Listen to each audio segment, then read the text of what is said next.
Assalamualaikum warahmatullahi wabarakatuh.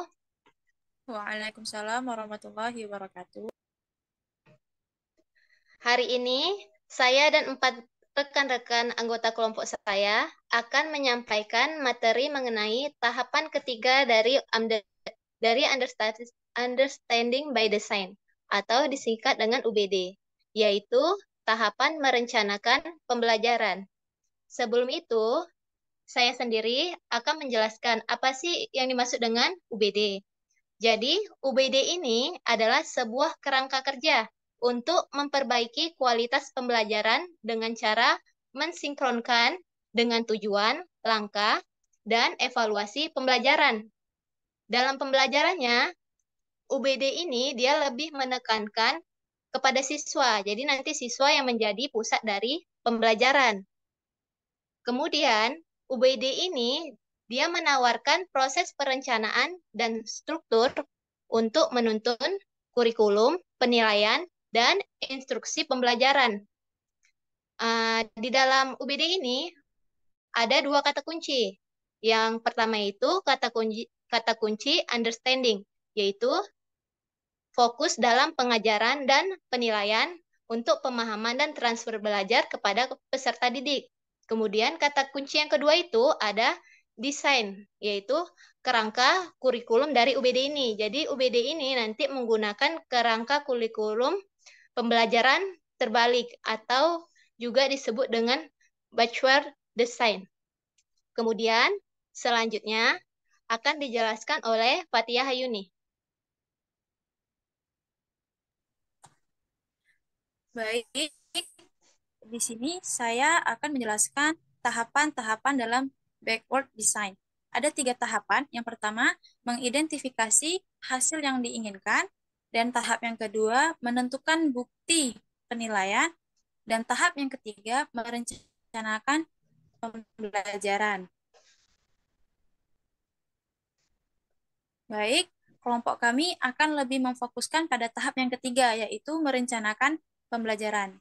Pada tahap ketiga dari Understanding by Design, yaitu merencanakan pembelajaran yang lebih menekankan pengalaman dan instruksi yang akan diterapkan guru untuk menuntun siswa mencapai hasil yang diinginkan.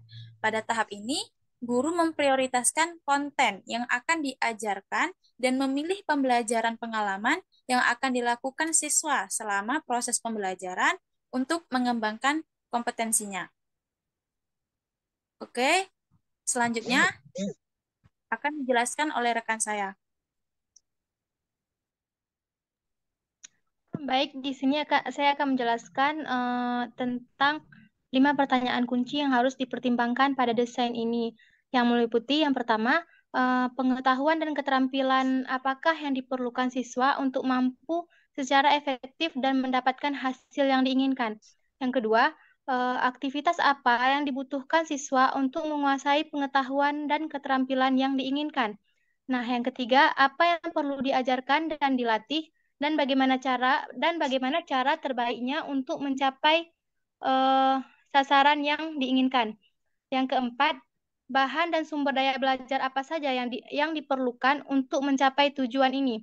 Nah, yang terakhir, pengajaran dan apakah rancangan pengajaran yang dibuat koheren dan efektif. Nah, ini adalah 5 pertanyaan kunci yang harus kita pertimbangkan saat mendesain perencanaan pembelajaran pada tahap ketiga ini.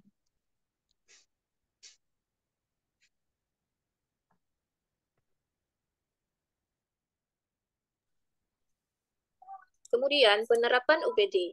Dalam penerapannya, UBD menggunakan template Virtu, di mana Virtu adalah sebuah panduan yang sangat konkret untuk membantu siswa dalam mencapai tingkat pemahaman yang sangat baik.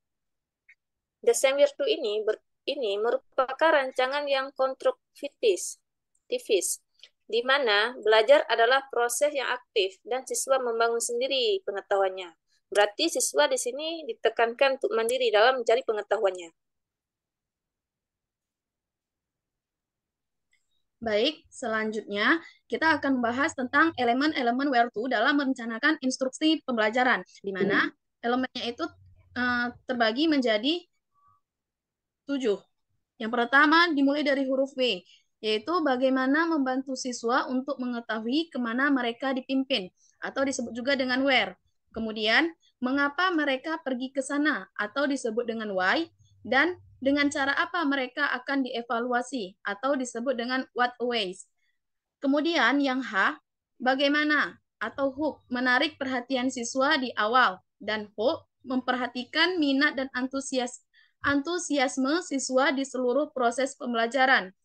Selanjutnya, yang E, bagaimana kita akan membekali atau equip siswa, membantu siswa mengalami atau experience gagasan utama dari materi ajar dan mengeksplorasi atau explore pengetahuan siswa. Kemudian yang R, bagaimana membuat siswa untuk merefleksikan atau reflect dan memperbaiki atau revise dan memikirkan atau rethink kembali apa yang telah mereka lakukan atau kerjakan. Yang selanjutnya, yang E, bagaimana siswa akan mengevaluasi atau evaluate dan merenungkan pemahaman mereka. Yang T, bagaimana menyesuaikan atau tailor pembelajaran dengan kebutuhan, minat, dan kemampuan siswa. Yang selanjutnya, yang O, bagaimana mengatur atau organis pembelajaran secara efektif sehingga dapat memaksimalkan keterlibatan siswa dan mengoptimalkan pemahaman yang mendalam. Sekian presentasi dari kelompok kami. Jika ada pertanyaan atau kritik dan saran, silahkan untuk menekan tombol replay yang disediakan. Jika ada kekurangan, kami mohon maaf. Saya akhiri. Wabillahi taufiq wal hidayah. Assalamualaikum warahmatullahi wabarakatuh. Assalamualaikum warahmatullahi wabarakatuh.